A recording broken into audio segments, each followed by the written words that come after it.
Já pensou em ter uma piscina maneira aí na sua casa, uma área de lazer, para você curtir com sua família, chamar os amigos? Seria legal, né? E esse item valoriza e muito uma casa, sabia? Ih, meu filho, aqui em casa só dá piscina de bolinho, então piscina infantil, porque a coisa tá feia. Ah é, jovem gafanhoto? No vídeo de hoje eu vou falar sobre revestimentos aí de piscina e quais os revestimentos também você pode colocar na borda e até no piso em volta da sua piscina. Vou até compartilhar com os meus amigos, então vai que alguém faz piscina e me chama lá no final de semana. Ah é, né? Então bora ver aqui todos os revestimentos que você pode usar na sua piscina aí para ela ficar show de bola.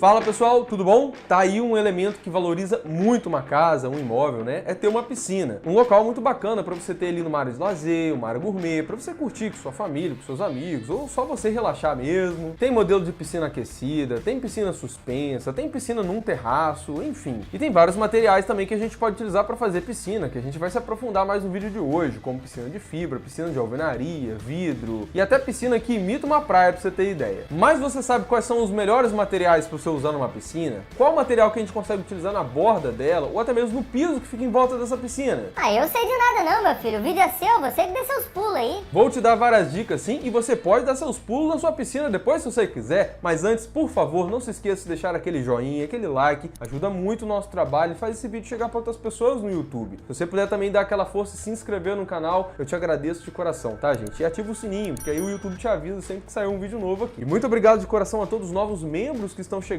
aí no canal. Se você quiser saber um pouquinho mais, tem um botãozinho, seja membro aqui embaixo, até para você saber como concorrer uma consultoria comigo todo mês. Pessoal, a piscina, ela pode ser feita de vários materiais, ok? O foco desse vídeo vão ser os revestimentos. Então eu vou citar rapidinho aqui do que as piscinas podem ser feitas, até para você entender um pouco mais, porque existem revestimentos desses que eu vou te mostrar agora que só se aplicam a um determinado tipo de piscina dessa. Então eu vou passar rapidinho aqui só para vocês conhecerem. Temos aí a piscina de alvenaria e a piscina de concreto. A de alvenaria, né, ela tem ali parte dela feita de concreto armado e a outra ali você tem os blocos mesmo. Já a piscina de concreto, ela é feita ali com formas e ela é toda concretada. O bom desse tipo de piscina é que você consegue moldar no formato e no tamanho que você precisar. Só que elas levam muito mais tempo de execução e podem ser bem mais caras que vários outros modelos que vocês vão ver aqui hoje. Só que a maioria dos revestimentos que você vai ver aqui pode ser utilizado nesses dois tipos de piscina. Temos também as piscinas de placa pré-moldada, de concreto armado também. Temos a piscina de vinil, que na verdade ela é uma piscina de alvenaria e esse vinil funciona como se fosse uma lona ali como revestimento. A gente vai se aprofundar nele mais pra frente. Temos a piscina de fibra, que você pode encontrar em vários formatos já prontos no mercado, só que você não consegue moldar como uma piscina de alvenaria. Temos as piscinas também que são feitas aí com painel monolítico ou até mesmo feitas de ICF. Que doideira é essa, rapaz? Uma piscina de isopor? Isso mesmo, jovem gafanhoto. Você pode utilizar esses materiais para fazer piscina e eu já fiz um vídeo só sobre isso, explicando passo a passo como elas são feitas. Se você quiser dar uma olhadinha, esse vídeo está aqui no card, aqui na descrição. Temos também a piscina de vidro, tem as piscinas feitas até com container, para você ter ideia. E, obviamente, temos as piscinas de plástico, né? Para quem quer uma coisa mais prática, mais simples. E muitas piscinas dessas, de alvenaria, de concreto, nós temos que nos preocupar com a impermeabilização, pessoal. Isso é uma coisa crucial. Você pode utilizar ali tanto a manta asfáltica, como também ali a argamassa polimérica. Vai depender muito dos casos, se é uma piscina enterrada, se é uma piscina suspensa, enfim, cada caso é um caso. Também tem que fazer o teste dessa piscina, tá, gente? Para você ver se tem algum vazamento antes de você fazer algum tipo de revestimento. Eu já fiz um vídeo falando sobre manta asfáltica aqui para você aplicar na sua laje e lá também eu explico um pouquinho sobre piscina e como que você faz esse teste. Se você quiser dar uma olhadinha, tá aqui no card também, aqui na descrição. Vamos agora então falar quais os materiais que você pode aplicar nessas piscinas. Vamos começar com o primeiro deles aqui, que é um dos mais utilizados de todos, que é o azulejo. Ele é um dos materiais mais utilizados porque ele é resistente, tem ali uma variedade de cores muito grande e ele costuma ser bastante acessível, tá, pessoal? Comparado a outras coisas que a gente vai ver aqui hoje. Pode ser utilizado nessas piscinas de alvenaria, de concreto, pré-moldada, essas GPS também que eu mencionei. Você só precisa pesquisar um modelo que seja próprio para piscina para ele não desbotar com o passar do tempo. O ruim de piscinas com esses revestimentos, principalmente esses que não são tão grandes, né, que são menorzinhos ali, é que você acaba usando o quê? Muito rejunte. O ranço que eu tenho desse negócio de rejunte, meu pai do céu. É complicado mesmo, jovem gafanhoto, porque o rejunte é sempre um negócio que traz muita manutenção pra gente. Pode escurecendo, pode ter limo ali no meio com o passar do tempo. Mas os mais utilizados para piscina, pessoal, tem o rejunte ali cimentício com aditivos próprios para piscina. Tem modelos também também que se você puder utilizar de epóxi, para mim são dos melhores que tem. Só que você precisa ter uma mão de obra com muito zelo para utilizar, porque senão ele pode acabar manchando o seu revestimento. E tem um dos melhores que tem para mim aí, na verdade, é o rejunte híbrido. Também tem vídeo só sobre rejunte que eu explico características de todos esses aí. Se você quiser dar uma olhadinha, também tá no card, tá aqui na descrição. Ai, eu tenho que reservar o quê? Metade do meu dia só pra ficar vendo vídeo seu, né, menino? Você pode assistir no tempo que você quiser, jovem gafanhoto. Só tô recomendando aqui porque são vídeos que eu sei que podem ajudar vocês. Outro material que é muito utilizado para colocar em piscina aí são as pastilhas. Nós temos pastilhas de porcelana, temos pastilhas de vidro, e como são revestimentos pequenos também, você já sabe que você vai ter bastante rejunte para aplicar. As pastilhas de vidro, elas costumam ser até mais resistentes, mais impermeáveis do que esses modelos de porcelana. E o legal das pastilhas é que você pode encontrar em várias cores, pode criar desenhos. As cores mais utilizadas são o azul e o verde, tá? Só que tem muita gente que gosta de ousar um pouco mais e botar umas cores mais chamativas. E que troço esquisito é esse? Aí é questão de gosto, jovem gafanhoto. E o legal das pastilhas é que por elas serem pequenininhas, elas são muito fáceis de se moldar ali em vários formatos de piscina, principalmente nesses modelos mais arredondados, mais orgânicos. Terceiro material que você pode utilizar aqui para fazer sua piscina são os revestimentos cerâmicos. E ele também é muito utilizado, tá, gente? Você tem uma gama muito grande aí de tamanhos, cores, se é fosco, se é brilhoso. E o legal por eles serem um pouco maiores assim, que você acaba utilizando um pouco menos de rejunte, que facilita bastante a nossa vida, não é verdade? Quarto material também que você pode utilizar são os porcelanatos. E a gente já falou várias vezes ele aqui no canal, tem vídeo só sobre porcelanato e tudo mais, o quanto que eles são resistentes para várias aplicações. Tanto que você tem bancada de porcelanato, pode colocar na fachada, pode colocar até para um tampo de mesa para você ter ideia, e também na piscina. E é bacana porque eles imitam vários outros materiais, inclusive materiais que são mais caros do que ele, que a gente vai citar daqui a pouquinho. E por você encontrar peças retificadas e até maiores do que as cerâmicas que nós falamos, você acaba utilizando menos rejunte ainda. E a colagem desses revestimentos, pessoal, geralmente nós utilizamos ou argamassa AC2 para piscinas que não são aquecidas, ou até mesmo o AC3, que é mais resistente ainda, que pode ser utilizado tanto para piscina que não é aquecida, como para piscina que tem ali aquecimento. Tem também algumas cantoneiras que você pode colocar ali para fazer uma borda mais arredondadinha, dependendo dos revestimentos que você está utilizando. Aí vai muito do seu gosto também, tá? Quinto material que nós podemos utilizar para piscina, pessoal, são pedras naturais. Só que a gente não pode colocar qualquer uma não, porque a gente tem que lembrar que pedras geralmente são mais porosas, então ali ela está em contato direto com cloro e com outros materiais que você usa para limpeza da piscina, e se não for uma pedra ali que você realmente possa utilizar dentro da piscina, você pode acabar estragando o seu material com muita facilidade. As pedras mais utilizadas aí em piscina são aquelas vulcânicas, como por exemplo a pedra Ijal, né, que tem aquela cor mais esverdeada, que realmente fica muito linda. Tem também a pedra Ritan, que ela tem ali umas características mais escuras, né, mais um grafite, um cinza, um preto, que também fica muito elegante. Elas podem ser mais lisas ou até mesmo mais brutas, só que é importante dizer, né, que por conta disso ela acaba sendo um pouquinho mais chata na hora da limpeza. Ih, meu filho, eu tô fugindo de trabalho, isso aí não tá parecendo bom pra mim não, hein? É, e eu preciso dizer pra vocês também que elas não costumam ser muito baratinhas não, tá? Olha só, eu acho que é por isso que eu não fui com a cara dela. Mas a gente não pode negar que elas realmente são muito bonitas, e você tem hoje em dia porcelanatos que imitam essas pedras, que tem um efeito também incrível e acabam sendo muito mais acessíveis. É, aí eu acho que eu consigo até gostar mais um bocadinho delas. Tá certo então, meu jovem. Vamos pro sexto item aqui então, que é o vinil. Como eu falei pra vocês, a piscina de vinil lá, né, é uma piscina de alvenaria e você tem esse acabamento que é feito ali em cima dela. Na verdade, é um revestimento ali à base de PVC, que tem um formato como se fosse uma lona. Ele é um material muito mais barato para você fazer uma piscina de alvenaria, porque é legal que você pode fazer, né, todo o formato ali que você quiser, e você gasta muito menos do que se você estivesse colocando alguns desses revestimentos que eu te falei. E o bom também é que você nem precisa da impermeabilização, porque esse material ele já é impermeável. É muito prático, é fácil de limpar também, porque ele é todo liso, né? Então você não tem rejunte, não tem essas juntazinhas para ficar acumulando sujeira. Gente do céu, isso existe? Ah, eu vou tirar uma foto, vou botar até num quadro aqui na minha casa. Pois é, ela tem essa vantagem. E fora que também, além dela ser mais acessível, ela é mais rápida de ser executada, né? Então para quem quer ter uma piscina e quer dar uma economizada aí comparado a uma piscina de alvenaria ou de concreto, essa aqui é uma ótima opção. Mas é bom dizer que ela também tem um lado ruim, que é a questão da durabilidade dela. Mesmo você cuidando muito bem, ela costuma ter uma vida útil ali de uns 10 anos mais ou menos, depois você tem que trocar. E é bom dizer que ela pode desbotar, dependendo das dosagens que você utiliza aí dos materiais de limpeza dessa piscina. Pode também acabar ressecando com o sol, se não tiver ali um cuidado adequado, enfim. Fora também que ele pode se danificar, tá? Ele pode rasgar, ele pode ter algum dano ali, se cair alguma coisa pontiaguda em cima da sua piscina. O lado bom é que não é difícil de reparar com alguma peça ali sobressalente. Temos também o sétimo material que você pode utilizar para fazer aí na sua piscina, que é a tela armada, que é muito parecido com o vinil, só que é mais resistente, ela é mais espessa ali, tem uma trama dentro dela ali que deixa o material muito mais resistente. Inclusive, a vida útil dele é muito muito mais longa. E as juntas desse tipo de material aí são feitas com solda. O oitavo material aí que a gente pode colocar na nossa piscina, na verdade não é um material, é a própria piscina que é feita dele, né? Que é a piscina de fibra. Essa aí é bem famosa e você hoje em dia encontra em vários formatos aí no mercado. Tem modelos arredondados, tem modelos mais quadrados e não tem essa de que esse tipo de piscina desvaloriza a sua casa não, tá, gente? Você tem modelos realmente muito bonitos aí no mercado. Você tem modelos que são branquinhos ou mais azulados e se com o passar do tempo ela fosse danificando, desbotando, desgastando de alguma forma, você pode fazer ali uma pintura com gel coat, que é um material que é muito utilizado até mesmo para fazer ali banheiras. Você encontra no mercado modelos com escadas, com prainha, até mesmo com spa. E tem modelos desse aí que já vem com uma pastilhazinha ali na borda, que você já compra pronto dessa forma. E também tem modelos hoje em dia que são vendidos meio que personalizados, que você consegue fazer em tamanhos e formatos mais diferenciados e até com revestimento colado, que nem parece piscina de fibra, só que elas costumam ser bem mais caras. E é legal que você tem modelos desse que tem bordas ali próprias para você colar um outro revestimento ali por cima, que aí você esconde essa bordinha que geralmente fica em volta, que dá um efeito muito mais elegante para sua piscina. Essas piscinas são bem práticas, né, pessoal? Alguns modelos você só enterra ali no seu terreno, outras também podem ficar suspensas sem problema, e é legal que essa aqui costuma ter um preço mais legal também. Agora eu vou te mostrar alguns revestimentos que são monolíticos. Que é isso? São aqueles revestimentos todo por inteiro assim na sua piscina, que não tem uma junta, que não tem nada. Ai, meu pai do céu, aí meu coração não aguenta, não. Pois é, então o nono material aqui que eu trago para vocês para colocar na piscina é um revestimento que ele é à base de quartzo. Ele não é muito comum aqui no Brasil ainda, mas tem várias empresas que já conseguem atender a gente aqui com esse material. Ele é uma mescla, na verdade, de argamassa especial e ali cristais de quartzo, que dão esse acabamento meio brilhoso ali por cima, né, que fica todo liso, sem junta, sem nada. É um piso muito bonito, tá, gente? Você encontra em várias cores, mas o mais comum realmente é na cor branca. São superfícies lisas, muito fáceis de você limpar, de você manter. Lá nos Estados Unidos é muito comum você encontrar piscinas revestidas com esse material. E eu já fiz um vídeo aqui explicando a diferença, né, das casas americanas e das casas brasileiras. Se você quiser dar uma olhadinha, eu vou deixar aqui no card, aqui na descrição. Décimo material aqui que eu separei para vocês é um revestimento monolítico. São os revestimentos de areia compactada. Esse aqui é tão bonito que eles parecem até uma praia, um oásis que você tem aí no seu quintal. Esse aqui sim vale uma foto pra você botar num quadro aí na sua casa, hein, jovem gafanhoto? Rapaz, Ralf, se eu tenho um troço desse na minha casa, eu vou ficar um nojo. É, até os seus amigos de infância vão te ligar depois disso pra querer te visitar, rapaz. Ih, sai pra lá esses urubu aí querendo só ver minha piscina, eu, hein? Essa areia, pessoal, ela recebe alguns aditivos fixadores ali para ela não ficar soltando, obviamente. E também você precisa de uma empresa especializada para conseguir fazer esse tipo de piscina para você. Ela tem um caimento na entrada ali muito mais suave, tá? O que deixa muito mais agradável e até mais segura para crianças, para idosos e pessoas ao entrarem na sua piscina. Ela não descasca com o tempo. Essa areia, ela tem uma baixa variação térmica, ao contrário de uma areia do mar, por exemplo, né, que esquenta e tudo mais. Essa aqui costuma ser muito mais agradável. Dá para você fazer borda infinita, dá para você ter um paisagismo incrível ali em volta dessa piscina, que fica muito bonito, muito legal. E elas são feitas de alvenaria, tá? Isso aí é um revestimento mesmo que é feito por fora dela, que não tem junta, não tem nada disso. Por isso que eu falei como piso monolítico aqui para vocês. Tem muita gente que me pergunta também sobre porcelanato líquido para se colocar em piscina. E assim, pessoal, na verdade, ele é feito ali de uma resina epóxi. Tem o porcelanato líquido 3D com alguns desenhos e tudo mais, só que esse material para área externa é um pouquinho mais complicado, ainda mais com cloro, essas coisas todas, ele vai acabar se danificando. 11º material aqui que você pode colocar na sua piscina não é nenhum material em si, é uma impermeabilização, que é muito utilizado inclusive para lajes, que é o poliéster flexível, mas ele também pode ser utilizado na piscina e fica como revestimento ali depois, que é muito resistente, só que costuma ser muito caro. Temos também, como eu falei, a piscina de vidro. Na verdade não é um revestimento, né? É o próprio material ali e ele precisa ser muito bem calculado ali, seguir normas e tudo mais, para ser uma coisa segura na sua casa. Não é qualquer vidro que você vai colocar. Às vezes é um vidro multilaminado, temperado, enfim, tem todo um cuidado para você poder utilizar esse tipo de piscina e geralmente é uma piscina que ou está suspensa ou alguma coisa assim para você poder ver o vidro e realmente ter o efeito estético que você está imaginando. Já falando dos revestimentos, agora vamos começar a falar um pouquinho das bordas da piscina. Ela tem alguns formatos e algumas formas que elas podem ser utilizadas. Vou listar aqui para você agora. Gente do céu, eu já me perdi lá na pastilha do começo do vídeo. Calma, meu jovem. O vídeo vai ficar aqui depois para você poder ver e rever quantas vezes você precisar. Existem bordas, pessoal, que são niveladas ali com o seu deck, né? Você pode ter materiais diferentes, ou você pode ter um desnívelzinho só da pedra mesmo, ou ainda pode ser até mais alto. Tem algumas bordas que são mais elevadas, 10, 20 centímetros. Não tem o certo ou o errado, aí vai muito do gosto de cada pessoa. Eu não gosto muito de coisas muito elevadas assim, que eu acho que pode ficar mais perigoso pra você tropeçar e tal, mas enfim, aí vai muito da sua preferência. E é legal que ela tem ali uma inclinaçãozinha pra dentro da sua piscina, né? Pra você não ficar acumulando água ali em cima. Uma das bordas mais chiquetosas que nós temos aí no mercado e que são muito legais mesmo, são as bordas infinitas. Ela tem uma parte ali das laterais laterais da piscina um pouco mais baixa, tá? E ela tem uma inclinaçãozinha. E ali você tem um espaço de transbordo, né, dessa água caindo para uma calha, que você pode esconder no seu terreno, por exemplo, com alguns pedriscos ou algumas coisas assim, que tem a função ali até de filtragem, para você tirar algum galho, folha, alguma coisa que tenha caído na água. Depois esse sistema também pode reaproveitar essa água para ela ficar voltando ali para sua piscina. Só que para trabalhar com esse tipo de piscina, você tem que ter algum tipo de desnível, tá? Tem uma variação desse tipo de borda aí que o pessoal chama de borda molhada, que na verdade ela tem uma grelha, uma calha logo ali na frente, e a água acaba invadindo um pouquinho mais ali. Tem modelos assim também que são bem bonitos, né? Fica parecendo até um espelho d'água ali quando você tem essa borda em volta da sua piscina, mesmo que você não tenha algum desnível, que fica muito legal também. Você também tem a borda em balanço, que é quando o seu revestimento ele passa um pouquinho em cima da sua piscina ali, que fica muito bacana. Bem, já falei aí dos formatos dessa borda, agora eu vou falar para vocês os materiais que você pode utilizar, tá bom? Se você utilizar um piso cerâmico ou um porcelanato, eu te aconselho que você coloque modelos que sejam antiderrapantes, que tenha ali um coeficiente de atrito de pelo menos 0,4. E se você estiver utilizando ali um piso porcelanato esmaltado ou até o cerâmico mesmo, utilize um PI de pelo menos 4, que é mais indicado aí para você colocar em áreas externas. Legal do piso porcelanato, né, gente, que você consegue ter vários materiais que eles imitam aí outros materiais que ficam bem elegantes, mas é bom dizer que esses pisos, pessoal, podem esquentar um pouco mais ao você caminhar em cima deles. Já esses modelos aí de borda infinita que eu falei para você, geralmente você vai utilizar o próprio revestimento de dentro da piscina, para você fazer aquela viradinha ali e tal. Pode ser todos esses que eu citei aqui no vídeo para vocês, inclusive os monolíticos. Nas bordas também nós podemos colocar só em destaque ali também uma pedra natural. As mais utilizadas, né, são o granito e o mármore. Só que o ideal aqui é você não colocar naquele acabamento polido, né, porque ele acaba se tornando muito escorregadio. Você tem acabamentos aí como levigado e até outros também que você pode utilizar que deixam ele mais antiderrapante, mas é importante dizer que esses acabamentos deixam a sua pedra um pouquinho mais russa, mais esbranquiçada. Então se você quiser colocar um granito preto ou alguma coisa assim, sabe que ele vai ficar ali meio opaco. E se você colocar essa borda reta, lembre-se de fazer ali a parte interna dele meio boleada para você ter mais segurança, para ninguém bater ali e se machucar. Também é possível você colocar outras pedras, como a pedra São Tomé e até mesmo a pedra mineira. E elas são ótimas até mesmo para você colocar em volta da piscina toda como piso, porque elas costumam ser atérmicas, ou seja, elas não esquentam ao você caminhar ali por cima. O problema é que são pedras que costumam encardir um pouquinho mais, sujar com mais facilidade. Sobre o cimento queimado, pessoal, muitas vezes as pessoas me perguntam, eu não aconselho muito colocar em volta de piscina porque é um piso que pode ficar mais escorregadio e um pouco mais perigoso. Nós também podemos utilizar a madeira. Na verdade, o deck de madeira é um dos materiais mais utilizados aí para colocar em volta de piscina. Tem esses modelos sobrepostos, né, que podem passar ali por cima da sua piscina, ou ainda ele pode topar ali numa outra borda dessa de pedra que você pode querer utilizar, como granito, mármore e tudo mais. Madeira é muito bonito, não fica escorregadio, mas pode esquentar um pouco mais. E a gente sabe, né, que madeira é uma coisa que costuma dar muito mais manutenção. Por isso que nós temos alguns modelos hoje em dia de madeira plástica que podem substituir a madeira tranquilamente. Tem alguns até com algumas ranhuras ali para ficar menos escorregadio ainda. Ah, já me disseram que esse troço aí não presta, que desbota com o tempo. Depende da marca, depende da qualidade do produto que você está comprando. Essas madeiras plásticas podem ser muito boas sim para você colocar em volta da sua piscina. Um outro material aqui que você pode colocar na borda da sua piscina e até mesmo no piso em volta dela toda ali, que inclusive eu gosto bastante, é o piso cimentício atérmico. Eu acho ele muito bonito, ele traz uma sofisticação ali para sua piscina, não esquenta, o que é o ideal, né? Não escorrega também. E você tem modelos ali que são mais retinhos e outros também que são mais boleados. Tem até modelos desses que vem com formato de calha, para você colocar alguns desses formatos de borda que eu te falei. Outro modelo de borda que você pode utilizar aqui é o granilite. Só que nesse caso aqui a gente não coloca o modelo polido, usa aquele modelo Full G, que ele é mais áspero, se torna mais antiderrapante e que fica muito legal para você colocar ali em volta. Não é um tipo de acabamento caro de fazer, tá? E caso você já tenha colocado um piso na sua piscina e que ele é mais escorregadio, você sente que ele é um pouco perigoso aí para você, para sua família, existem sim alguns tratamentos que a gente pode fazer em cima daquele piso para torná-lo antiderrapante. Claro que dependendo do piso que você está utilizando, pode sim ter alguma mudança na estética, na aparência dele, então tem que tomar um certo cuidado com isso.